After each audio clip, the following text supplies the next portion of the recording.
Kunyari, antok-antok, pero tinitignan nyo, naka-4, style mo, bulok. Hindi ba? Lumang style na yan. Ano kaya kung, di ba, ang Lord tusukin bigla ang ating mga mata. Matang yan, makasalanan yan. Tapos akala mo, di ba? Akala mo nakatingin sa side mirror, kaharap mo sa jeep, pero ganun pala talaga ang tingin niya, pero nakatitig doon sa kanyang, di ba?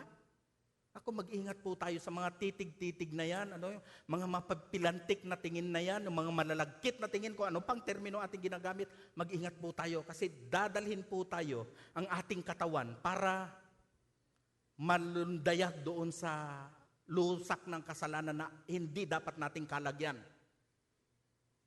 Ang sabi po ni Job, sa Job 31 verse 1, ang sabi niya po dyan, I made a covenant with my eyes, not to look lustfully at a girl.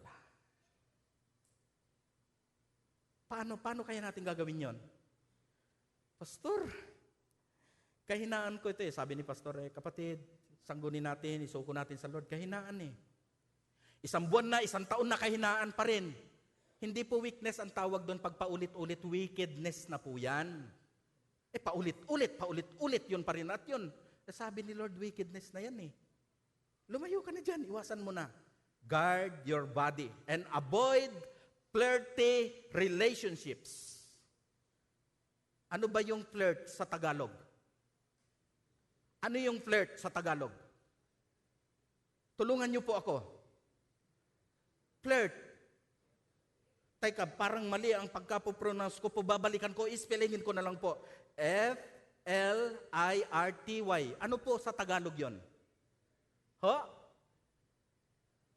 Grabe naman, magpakatotoo naman tayo. Ano ba yung flirt?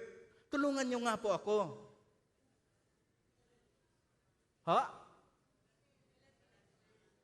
Malandi. Minsan ayaw natin banggitin po ito. Pero gusto nating tignan. Naglalandi na. Dito po sa Amos, pagka ikay napunta sa Bukirin, may mga kambingan, may mga bakahan, may mga ano. Pastor, alam niyo yung aming kambing naglalandi na. Huwag mo masamain. Ang ibig sabihin ng lalandi, nagpi-flirt nga Naglalandi nga Para bang noong kumanta yung asawa ni Potiphar, ang kanta niya ganito. Lumapit ka kung gusto mo kong yapusin, di kita sasawayin. Alam na alam mo naman. Ika'y gusto ko rin. Sabay hablot yung balabal ni Joseph. Paghablot niya, nataranta si Joseph. Sabi niya, grabe naman itong asawa ni Potiphar. Grabe yung pagnanasan nito. Ginawa, dahil hindi binalik yung kanyang balabal, nagtatakbo si Joseph. Ano kaya itsura ni Joseph nung siya tumatakbo? Tinanggalan ng balabal. Mga kapatid sa Panginoon, uso na ba ang brief nung araw? Ganun po itsura ni Joseph. Ang sagwa, dahil dito sa pagpi-flirt ng asawa ni Potiphar, akalain mong pati si Joseph na walang kamuang-muang, pati si Joseph na maganda ang hangarin sa kanyang mga kapatid sa Panginoon, lalo't higit, dinamay pa sa kalukuhan. Kaya mag-iingat po tayo. Hindi lamang lalaki po nakakagawa nito. Minsan babae din pala. Tignan mo, asawa ni Potiphar. Hindi na kontento kay Potiphar. Siguro si Joseph mas magandang lalaki kaysa kay Potiphar. Si Potiphar, ugod-ugod na. Si Joseph makisig pa. Akalain mong para bang, di ba? Ma-imagine mo ba, pagkakantahan ka niya, kumanta ba si Potiphar's wife ng, lumapit ka. Di ba? Parang bago na yun, Parang ganun Gusto niyang yapusin, pero hindi niya sasawayin. Biglang hinablot, sabay takbo. Natakot. Dapat ganun po tayo, katulad po ni Joseph. Pagka nandun na po tayo sa bingit po ng pagkadisgrasya at magkakadisgrasya na kayo, umiwas na po tayo. Tumakbo na tayo, layuan mo na. Hindi yung nataranta ka, tinakpan yung mata, nakabukas naman yung kanyang daliri. Ano ba yan? Hindi ho ba? Sabi ng Panginoon, pag nagkasalang isang mata mo, dukutin, tanggalin. Paano pag bulag na tayo? ay maging totoo po tayo. Alam niyo po, minsan ito po yung struggle ko rin sa buhay ko eh. Kaya napapaalalahanan ako lagi eh, yung dahil sa'yo. Ano ho? Uy, pagkaganda na, hindi naman masama humanga eh. Maganda. Pagkaganda, tapos na. Creation ng Lord, maganda. Huwag mo na pagnasaan. Lagi ko sinasabi sa aking may bahay, sabi ko, hindi masama humanga, di ba? Hindi ko naman pinagnanasaan, hinangaan ko lang. Huwag namang araw-araw, gabi-gabi, oras-oras hinahangaan mo. Ano ho? Mamaya, napahanga din sa'yo dahil tigahanga ka pala niya, nagkahangaan na kayo. Ganun lang po yung kasimple. Iwasan po natin, katulad ng pag-iwas ni Joseph. What can we do to avoid the trap of adultery?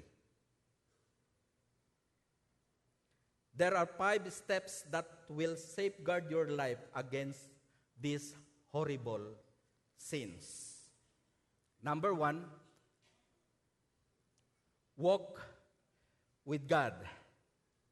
If we are doing this daily, we will have the ammunition available to be able to stand when temptations arises. Walk with God daily. Maging centered, God-centered life po tayo. Lalakad tayo sa hamon ng buhay kasama ang Diyos na makapangyarihan. Pangalawa, avoid yung pong suggestive activities. Alam niyo yung mga biglaang, mga itineraries, mga biglaang activities, lalo na po sa mga kabataan, ito po'y naranasan ko rin noon, biglang magpapalam kay nanay, kay tatay. Mayroon kaming get together, mayroon kaming ganito, biglaan.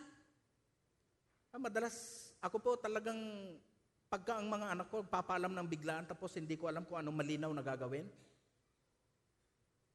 Hindi ko pinapayagan. Siyempre, sasama ang loob. Saka ko papaliwanag, bakit di kita pinayagan? Bakit biglaan ito? Turuan natin sila na magpaalam ng maayos. Minsan ginagamit pa ICBC. Pupunta po kami sa ICBC, may practice kami. Lunes, may practice. Lulukuhin mo, lelong mo. Lunes, may practice. Meron bang gumagawa yan dito? Naku po, baka biglang magpapalam. Meron po kaming fellowship, Lunes, alas 12 ng gabi. Pag may tumawag sa senior pastor natin kung ano ang kanilang landline at cellphone number, patay tayo dyan. Tatanungin. Si Pastor Boyet, totoo bang meron fellowship doon sa church, alas 12 ng hating gabi? Yari tayo dyan. Maging tapat tayo, maging maayos po tayo. Mga suggestive activities, mga gimmick na yan. Ayaw pa natin diretsuhin. Gimmick ang tawag po doon. Iwasan natin ang gimmick na yan pagkat dyan nagsisimula ang kamay sa lugar. Minsan yung bawal gusto nating gawin. Yung bawal gusto mong ali-aligiran. Yung bawal gusto mong subukan at nang may karanasan nga. Kasi daw, kapag walang karanasan, walang maipapayo, kita mong, di ba? Ang sarap lapirutin. Ang sarap tanggalan ng Bluetooth, hindi ba? Ay, Bluetooth ba tawag doon? Ano ho? Pasaway eh. Stay far from the person who is flirty. Pag nakita mong naglalandi-landi sa'yo, iwasan mo na. Masama ang pinapaabot niyan sa'yo. Ano ho? Watch out for that friendship which could lead you to other things. Oy, friend tayo ha. Pa-FB muna. Mamaya malalim na kahulugan. Mamaya nagkita na sila sa mata. Mamaya nagdikit na ang balahibo nila. Ganon po. Ganon sila kadaraya. Ganon mandaya ang kaaway. Nagpagamit naman sa kaaway. Ang sabi nga, sa kapanahunan po natin, huwag kang magaso. Magpakahusay ka. Huwag kang magaso. Ano ho? Wala po siguro sa ating pong kalagitnaan ngayon ang magsasabi at magpapaalam sa kanyang katabi, oy, kaibigan, kapatid sa Panginoon, magpapaalam lang ako sa iyo, excuse me. Lalabas lang ako, tapos mag-flirt ako doon, maghahanap ako ng mga adulter doon. Wala naman siguro magpapaalam ng ganun, no? Kasi, bakit walang magpapaalam nun? Isinaway na doon sa una pa lang eh. Kaya ang punto po rito ay iwasan natin ang mga lugar na sinasamahan po natin na nakapagdadala at nakapaghihimok sa atin upang tayo ay mabitag ng pangangalunya sa puso po natin. Dito po, mula kabataan hanggang sa adults, wala pong excuse dito. Married, single, personal man yan, wala pong excuse po dito. Bakit? Ang simpleng commandment ng Lord, thou shalt not commit adultery, ay para sa lahat.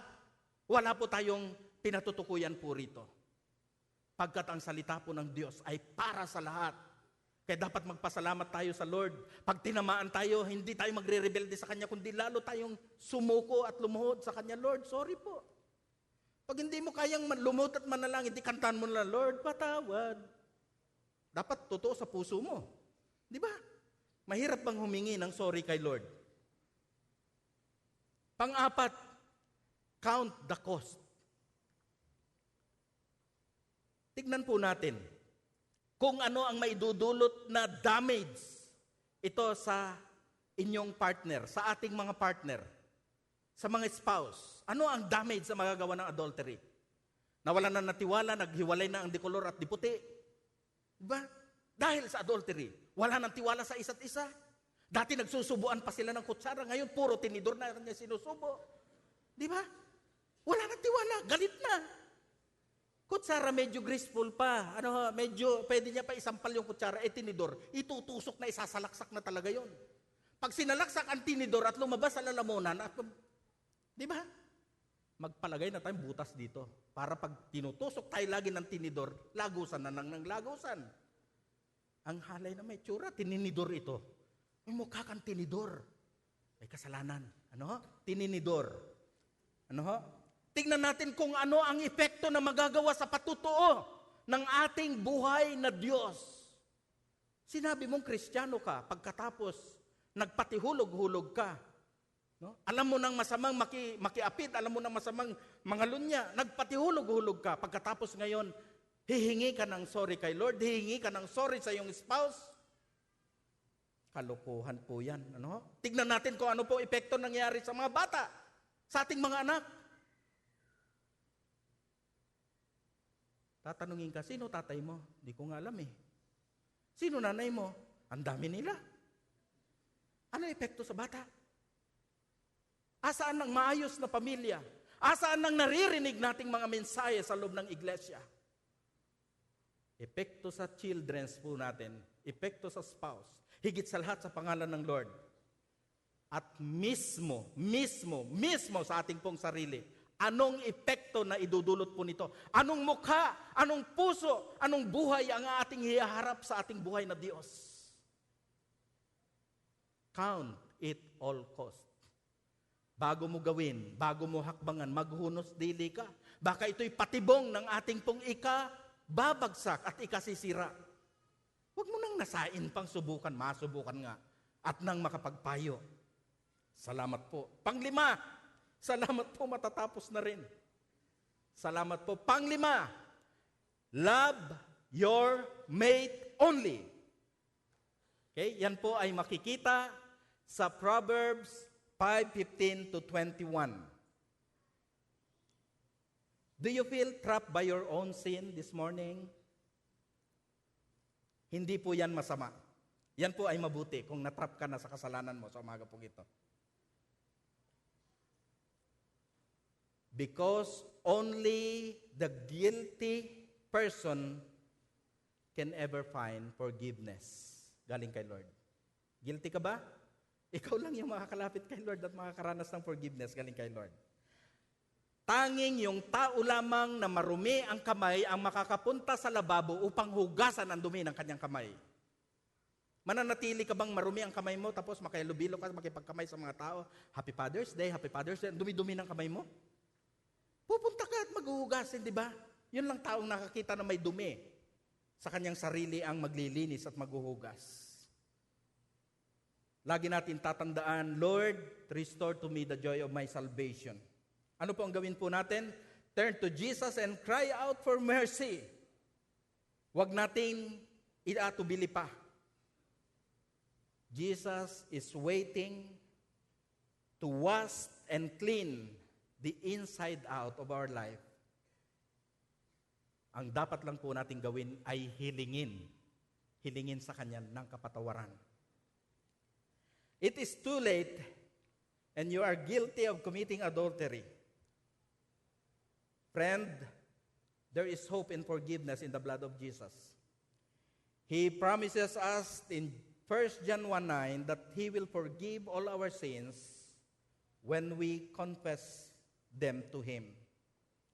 Maybe it hasn't gotten that far, but you are guilty of flirting and doing things that you know are dangerous. Jesus will forgive that also. May your sin is a secret one. You look at pornography or watch at the readings that you know cause you to lust in your heart. Jesus will forgive that also. Whatever the need, remember, Jesus loves you and me, and He will make it right. Sana po ang buhay natin na nakatuon sa ating Panginoon ay mapanatili. Makita natin ang mukha ng Panginoon na nakatunghay sa atin, naggagalak at natutuwa pagkat tayo ay umiiwas sa pangangalo niya. Dakila naming Diyos, pagpalain niyo at pag-ugatin ito sa aming pong mga puso at alaala. Maging aral po ito sa amin. Tulungan niyo po kami na sa aming pong paglapit, makamtan namin ang kapatawaran, Panginoon. At maniwala kami na magagamit mo pa rin kaming maging epektibo sa inyo pong ubasan. Sa ngalan ni Jesus na aming pong tagapagligtas, ito aming sama-samang hiling. Amen. Pagpalain po tayo ng Diyos.